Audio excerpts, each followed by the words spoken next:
What's going on, guys? It's been a little while since the last update, so I figured I'd shoot a little, one take video this morning, let you know where we're at with the single cab and what we've got going on in preparation for LSFest. So, I don't know, a month and a half ago or so, I took it out to an SCCA solo. Didn't get a ton of run time, had some wet pavement, but it ran good, no issues. So I got it on the rack finally after that event to check underneath of it, make sure nothing's bent, loose, no problems. And haven't found anything. Everything looks pretty good underneath there. So I figured I'd shoot this quick video and let you guys know what's in store. So I've had this issue for a while. I keep fooling around with it, trying to remedy it, but I got an oil leak coming from the oil adapter there that I run my turbo feeds off of. It's ICD billet piece. It uses like an O-ring to seal it. And I think that the O-ring's just allowing some fluid to pass. So tried fooling around with my fittings on the top side of that, because I thought that maybe those were leaking, and it was still leaking since the last event. It's actually probably leaking a little bit worse. So I'm gonna go ahead and change that up completely. I've been considering putting an oil cooler on the truck, so now's a good opportunity to set it up for that. I don't know if I'll get the cooler on there and active before LSFest, but I can at least have the cooler block on there, and I can always loop the fittings underneath or on top of the adapter if I had to get it up and running without the cooler. So that's on the agenda.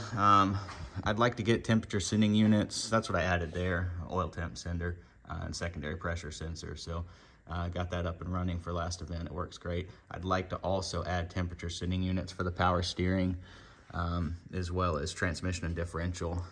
Don't know if that's gonna make the cut. I've got a lot to do on this thing before LSFest, and I'm having to kind of pick and choose, but I may end up adding another power steering cooler outside of the factory one. Nothing special in the power steering of this thing. It's pretty much a factory setup, but it hasn't caused me problems yet. But I know some guys that have had issues with the pumps kind of puking the fluid just from it getting overheated and overpressurized and kind of belching out of the cap. Lighting's not the best out here. You can't really see that well, but what worries me about that is that my pump, there you can sort of see it, my pump sits right against the passenger side downpipe. That little piece of red you see there, that's actually the seal on the cap of the reservoir of the pump. So if mine were to start belching fluid, it's gonna immediately spray all over that downpipe. So I've been a little worried about that. I haven't had an issue, knock on wood, but I might, if I can't upgrade the power steering setup completely to like a remote reservoir setup before the event, I may tie in a secondary cooler up front, kind of above the intercooler. Maybe on that, there's a crossbar that runs up there, sort of behind the bumper, that is somewhat exposed to those vents in the front of the bumper. So I might put something kind of up there so it's got a little bit of airflow. I've been looking at the heat sink style coolers rather than the plate and fin. I would keep the original factory cooler, which sits right up behind the grill there. I'd keep that in, and I would just loop the plate style or heat sink style cooler afterwards, so that it was running through both coolers. So that's on the agenda. Still had been fighting a little bit of an issue with overheating, mostly at lower RPM. I thought it was fans, so I went ahead and ordered a different fan setup for it. I got the Spall fans sitting here back in the part stack. I run LS1 fans on it right now, but I got the Spall fans and the PCM of North Carolina with the shroud. So that's on the agenda here on the short list, getting that put in and the fans fitted. I got everything I needed to get them wired up. I had put them on Holley EFI. I know we talked about that in one of the videos. They're being controlled correctly now. They're coming on at the right temperature thresholds.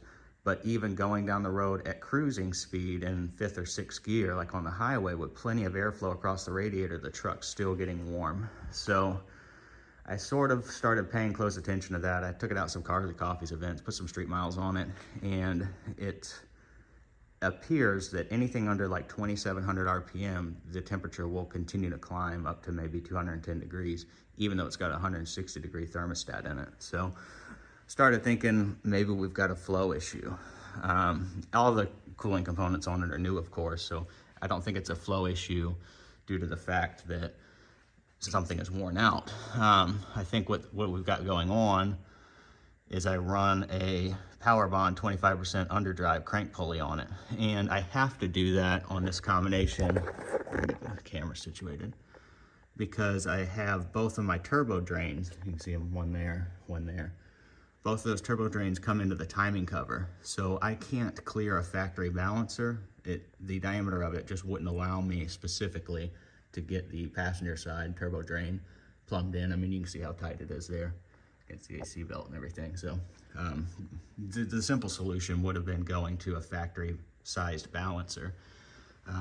But that would have complicated things in terms of having to re-plumb my oil drains, which, you know, anybody that's turbo knows that if your oil drain's working well, you probably don't want to mess with it, because it can be one of those things where you don't fix something that isn't broken, you change the orientation or change where it spills in, and sometimes you run into issues with it not draining as well, and then you start eating oil and so on and so forth. So I didn't want to mess with that. I also like the fact that the underdrive balancer kept my RPMs low on the power steering pump. You know, I spent this thing to 7,200, so dropping the actual rotational speed of the power steering pump and the alternator only serves to help those, you know, parts live longer. So anyway, long story short, that underdrive crank is not coming off of there, staying on there. So started looking into high flow pump options. PRW, I think that's the company. They make what they advertise as high flow water pumps for these trucks. And I tried to get some info from them about flow rates, and they say, oh, well, at idle, you know, it flows about the same, and it flows a little more at higher RPM. They really couldn't give me some like hard data, but you know, anything is better than nothing. So I decided I was going to go with the PRW pump. But really the core issue, obviously, has got to be pump speed because of it being slowed down from the underdrive crank pulley. So when I increase my RPM, whether I'm sitting still with the electric fans on or I'm going down the road, if I raise the RPM on the truck above, you know, 2,700, the temperature falls immediately. I mean, you can see the temperature just plummet. It comes right back down to 170 degrees or so. So that tells me that we've got a pump flow issue and not an airflow issue. Still gonna put the fans on it. I've got that stuff anyway. I think they're a more efficient fan. We're gonna go ahead and install that stuff, but I think the water pump is gonna be the true, you know, solution. Well, the issue is just going to the PRW pump wouldn't change the actual speed of the pump because it's gonna have a factory size pulley. So I started doing some calculations to try to determine what size pulley we needed on this thing in order to bring the water pump speed back up to what it would have been had I been running the factory crank pulley. So anyway, long story short, determined that needed a 4.5-inch pulley. Nobody makes one. PRW says they can't make one. All that they offer, they're off-the-shelf units. They're like 6 inches or something like that. So started making some phone calls, seeing who could do a custom pulley for me, and started doing some calculations. Determined I needed a 4.5-inch pulley to match factory RPM with the 25% underdriven crank pulley. And ended up calling Ryan over at NRG Fab. He's a good customer of ours, and asked him, hey, is this something you can do for me? And he said, yeah, that's no problem.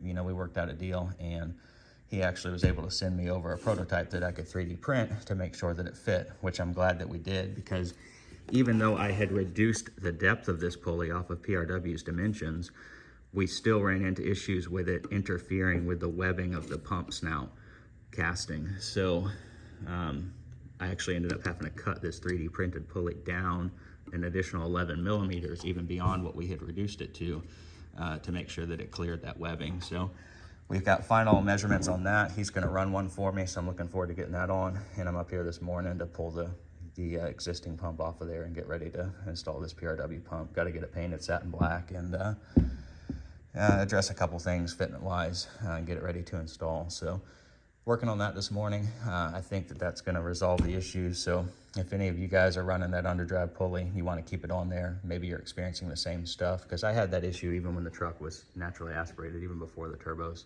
In hindsight, I didn't realize what it was at the time, but same problem. But if any of you guys are having that same issue, you know, get with me. I can set you up with the same combination that I'm running on this. I don't think it's necessarily a popular, you know, item. I don't see us selling a ton of them, but I am still going to put it online just in case there's some guys out there with the same problem that don't have the resources or connections to have custom pulleys machined. That we were fortunate enough to make, you know, those connections. So we'll put it up there in case anybody else wants to replicate what I've done here. So outside of that, I got some plans for the brakes. Not gonna give you too much detail there, but working on something special that I'm excited for the brakes for the 9907 truck. So got that iron in the fire, if you will. And looking into some aero too. Trying to do something with an adjustable rear spoiler and trying to do something with a front splitter on this thing. You know, the guys that run them say that they make a difference. I don't know. If anything, they're at least cool. You know, you look like you fit in with the autocross crowd if you got the aero on there, but we'll see if it does make a difference. Either way, I'd like to do it. But I'm also going to try to keep it all removable so that, you know, if I want to drive it on the street and I don't want it to look super aggressive, I can pull it off. Or if I know that I'm going to be driving it frequently and I don't want to constantly be scrubbing it on the front because of how low it sits, we can pull it off. So that's on the short list. Oil cooler, power steering, sensors for temp, water pump. That's the main stuff. Obviously, I got a list a mile long of small stuff I'd like to do, but those are the main things we're working on, so I'll keep you guys up to date on that. Maybe not with videos, but if you watch the social media, of course, I'll make some posts.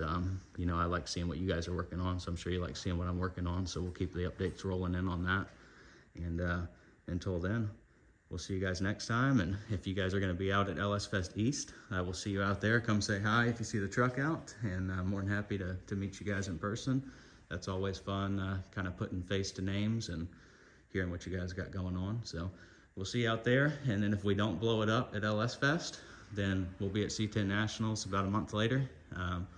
Or even if we do blow it up, I'll try to slap that motor together over there real quick and still make the event, because I'm super excited for C10 Nationals. And we'll see you guys out there.